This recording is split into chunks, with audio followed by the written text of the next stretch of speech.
Hi there, welcome back. Have you ever wondered how our body utilizes oxygen so effectively? And how is it that we constantly have enough oxygen in our body until, of course, something goes wrong? Explained to a 5-year-old, hemoglobin is a bus that transports oxygen to their destination. Watch this video till the very end and see how it relates to hemoglobin binding and oxygen tension. This is a special series of oxygen transport where we will discuss oxygen content, hemoglobin, oxygen-hemoglobin dissociation curve. This is Mastering Anesthesia, so let's go.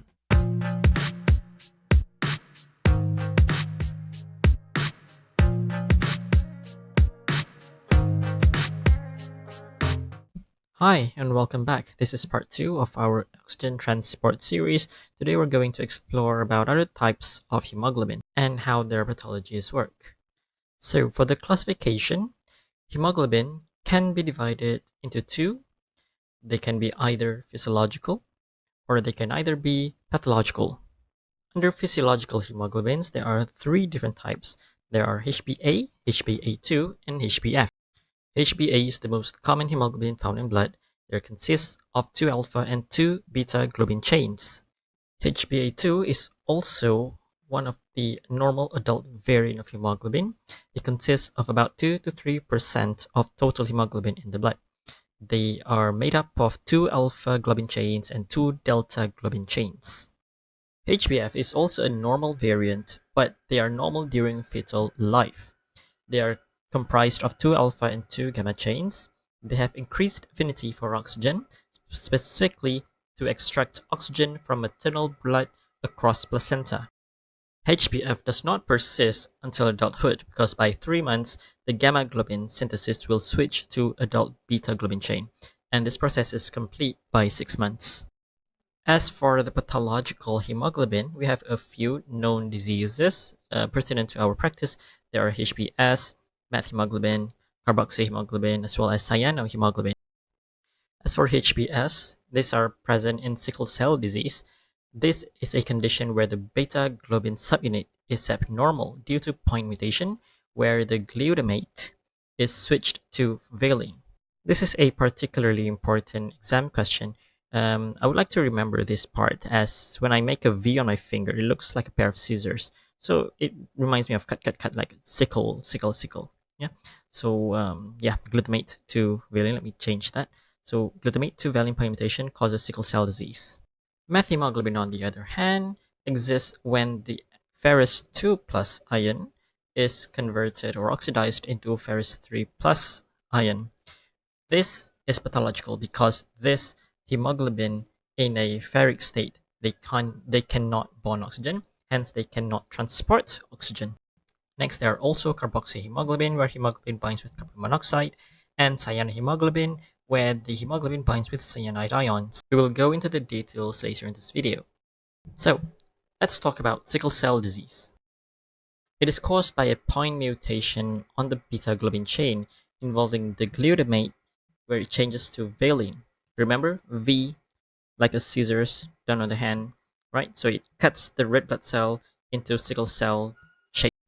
Genetically, it is inherited in an autosomal recessive manner. From this pattern of inheritance, you can have either heterozygotes, where they only have sickle cell trait. This pattern will have resistance to the malaria, and also they are asymptomatic.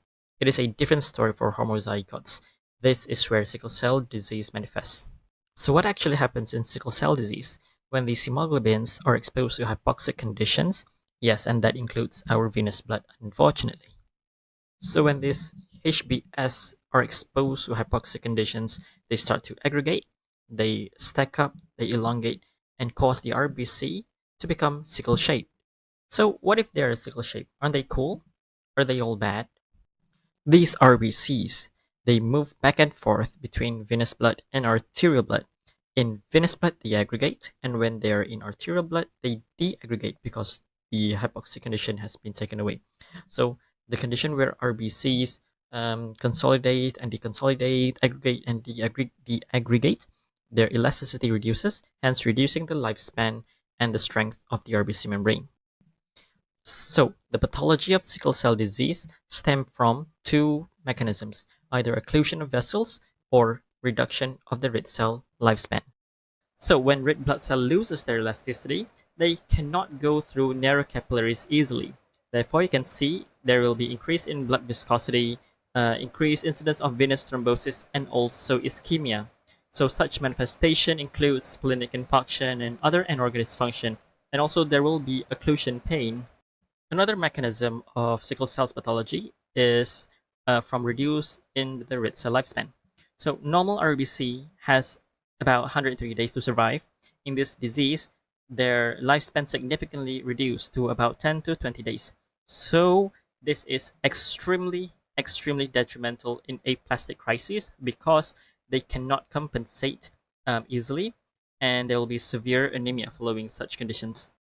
Now let's talk about methemoglobin. It's not that hard. It's actually an oxidized form of hemoglobin. So instead of the iron component in the ferrous state, they are oxidized into ferric state.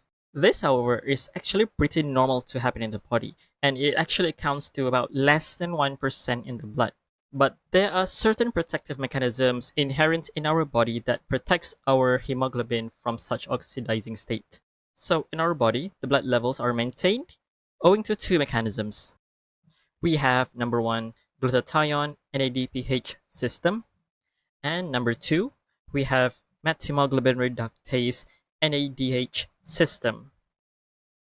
So in our body, there will be oxidizing agents that frequently oxidizes ferrous ion in our hemoglobin to a ferric state in our hemoglobin, which is the methemoglobin.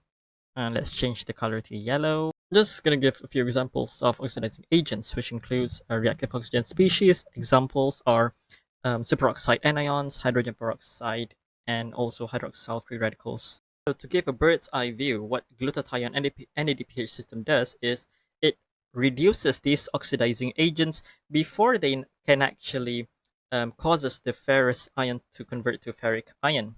All right, so this conversion from ferrous to methemoglobin is stopped from occurring. Then methemoglobin reductase, what it does is whatever ferrous ion that has been oxidized to ferric ion, they revert it back to its ferrous state. Let's look into glutathione and NADPH system closely. So let's take for example H2O2, hydrogen peroxide, being reduced to water.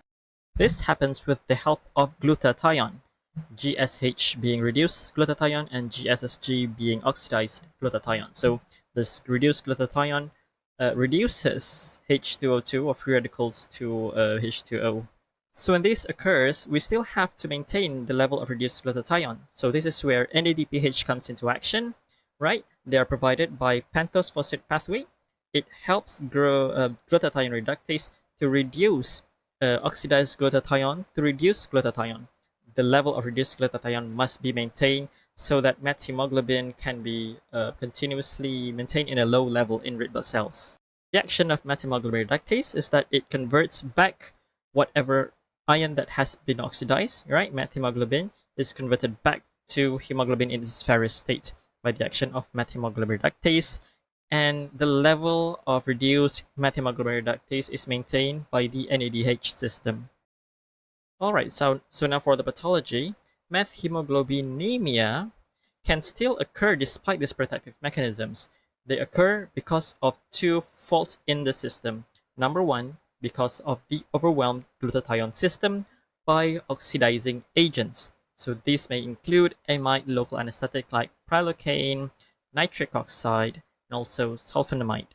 And number two, methemoglobinemia can happen if there is failure of the protective reduction system. Let's take, for example, G6PD deficiency. In G6PD deficiency, there will be faulty pentose phosphate pathway. So when no pentose phosphate pathway, there will be no production of glutathione. So reduced glutathione means there is no hindrance in the level of methemoglobin. So methemoglobin levels will rise, causing methemoglobinemia. So there will be methemoglobinemia. What's the problem then? There are lots of problems. So mainly stemming from two pathologies, there will be inability of oxygen to bind to methemoglobin. So there will be decreased in total blood oxygen level. In this case, there will be functional anemia. The damage does not stop there, unfortunately, because oxygen binding affinity of the normal hemoglobin will also be altered. Alright, so the normal hemoglobin will increase its affinity. They will bind strongly to the oxygen. So this causes the oxygen hemoglobin dissociation curve to shift to the left, meaning that they bind strongly to oxygen and they does not release oxygen to tissues easily. Just going through briefly the treatment of methemoglobinemia. The general principle is by providing oxygen supplement and also methylene blue as a reduction agent to reduce back methemoglobin to normal hemoglobin. Now let's talk about carbon monoxide poisoning. Alright, so carbon monoxide has very similar molecular structure to oxygen. They can reversibly bind to hemoglobin in its ferrous ion. Here is where it starts to become a problem because carbon monoxide has 250 times greater affinity towards hemoglobin binding. As a consequence, hemoglobin preferentially form more carboxyhemoglobin as compared to oxyhemoglobin. This translates into lesser oxygen carrying capacity. Similar to methemoglobinemia, this causes leftward shift of oxyhemoglobin dissociation curve. So this worsens tissue hypoxia with oxygen offloading will be significantly reduced. People can get carbon monoxide poisoning from different sources. They can get it from mishaps in gas appliances, inhalation of car fumes in suicidal intention, and also house fires. Now let's talk about their levels in blood. Normally, you can find some amount of carbon monoxide in our blood. Normal, you can find less than 2%, and it can go as high as about 9% in heavy smoker. So when levels rise, let's say about 15 to 20%, mild symptoms will start to surface. They will start experiencing some confusions, headaches, weaknesses, and dizziness. And it becomes a serious issue if it exceeds 60%, where there will be convulsions, coma, death. All of this stem from tissue hypoxia. So now let's talk about its features. They can have cherry red appearance. Let's change the color, right? So they have reduced oxygen carrying capacity, and the remaining hemoglobin will still be saturated with oxygen. This is actually not that common, it's rare. Normal people will think that hypoxic patients will be cyanosed, but it is not the case here because they do not appear cyanosed. Because for cyanosis to occur, the blood requires at least 5 gram per deciliter of deoxyhemoglobin. But the remaining hemoglobin is not deoxyhemoglobin; they are actually oxidized hemoglobin. They are carrying oxygen in the hemoglobin. Treatment of carbon monoxide poisoning includes the use of high FiO₂ or placing the patients in hyperbaric chamber. What it does is it reduces the half-life of carboxyhemoglobin and it's cleared from blood quicker. Next, pathology of hemoglobin, CyanoHemoglobin. This can be found in cyanide toxicity. Now, cyanide toxicity pathology stems from two different mechanisms. Number one is from irreversibly binding of cyanide to hemoglobin in its ferrous form. So it causes a functional anemia that cannot be conventionally be treated with oxygen. Notice that in this case, they bind irreversibly. Compare this with carbon monoxide and also methemoglobin. Number two, the pathology comes from the inhibition of the electron transport chain, specifically the cytochrome C oxidase or complex 4 in the electron transport chain. This causes inability of the tissues to utilize oxygen even if oxygen is provided to them. As for the features of cyanide toxicity, you can find bright red venous blood. This is because there is technically no offloading of oxygen at the peripheral tissues. So the mixed venous SpO₂, the oxygen saturation is raised. And there will also be lactic acidosis due to the use of anaerobic metabolism in the hypoxic tissues. Treatment of cyanide toxicity includes the use of hydroxycobalamin, dicobalt aditate, and sodium thiosulfate. The general principle is to make cyanide more water soluble so that they can be excreted in the urine. Next, something extra that I want to add in this video, myoglobin. So they are large oxygen binding protein containing iron. So compared to hemoglobin, they only have one globin chain and one heme group. Therefore, the function is for oxygen storage and they can be found in skeletal muscle, where the demand is high for oxygen. Due to it having only one globin chain, there is no cooperative binding like the hemoglobin. So the oxymyoglobin dissociation curve is a bit different. It's not sigmoid shape, but it is hyperbolic in shape because there is no cooperative binding. And there you have it. Thank you so much for watching this video up till this very end. Please like, comment, and subscribe, and I'll see you in the next video. Thank you for watching. If you find these videos helpful, please hit the like and subscribe button to show your support. Comment down below what topic you want us to cover next. Till next time, see you in the next video.